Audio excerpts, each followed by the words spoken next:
and welcome to Civil War Digital Digest. I'm Andy on location. Today on a new location for us, Mountaintop VFW Post here near Pleasant Hill, Ohio. I want to say thank you to them for hosting us today.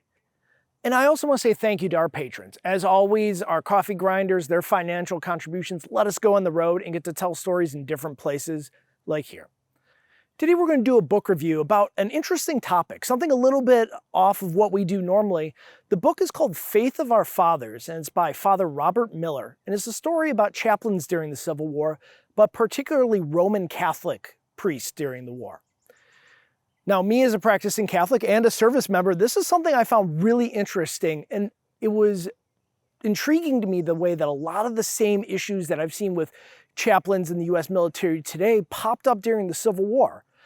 Of course, during the Civil War, it's a period of lots of large immigration from Catholic areas, from Germany, from Ireland, some from France and other parts of Northwest Europe. And there also was a lot of political pushback against these Catholics. This is the period in American history with know-nothingism, with the American Party. And there was a lot of violence against Catholic immigrants, against the Catholic Church. And this is the backdrop that we come into with reading about Catholic priests during the Civil War.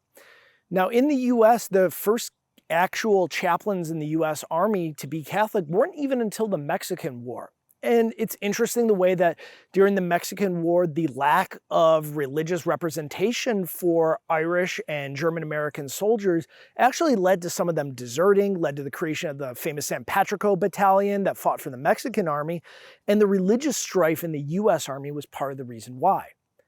Now, going into the Civil War, there were a greater representation of Catholic priests in both the U.S. and CS armies.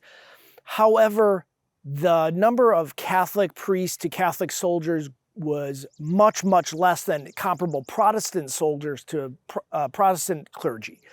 And so that meant Catholic troops were underrepresented during the war. What this book is a look at 126 priests that we know served for both armies during the war in various capacities. One of the more famous chaplains during the war is Father William Corby, born in Detroit, Michigan, educated at Notre Dame University, and he became the chaplain of the 88th New York, part of the Irish Brigade. Now, this is a famous scene for him, is he gave absolution to the Irish Brigade prior to going to combat at Gettysburg. There's the statue of him there at Gettysburg, and the stone itself has been moved to Notre Dame, and the beautiful painting of him giving absolution is in the basilica there.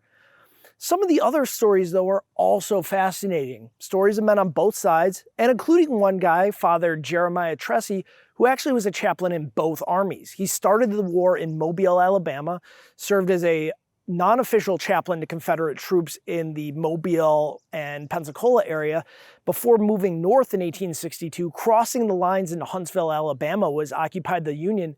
And he became the personal chaplain to Major General William Rosecrans, where he was famously during the Battle of Stones River. And after that became the chaplain of the 4th United States Cavalry, which was part of Robert Minty's Sabre Brigade in the Army of the Cumberland.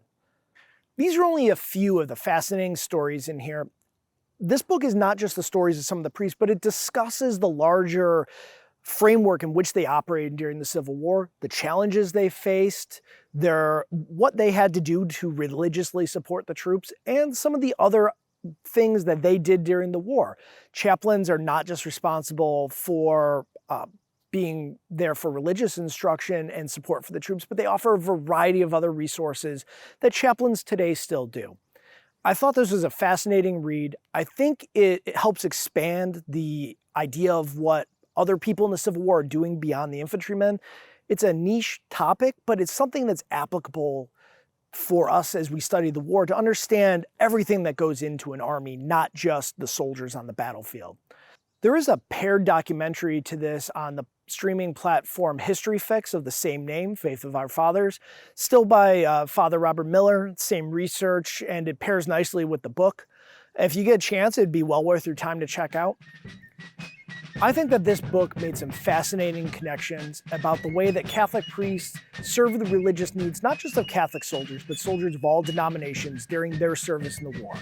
I think it helps expand our knowledge of the war and gives us a little bit better idea of what those soldiers back then went through. Really encourage you to try it out. And for Civil War Digital Digest, I'm Andy. We'll catch you next time.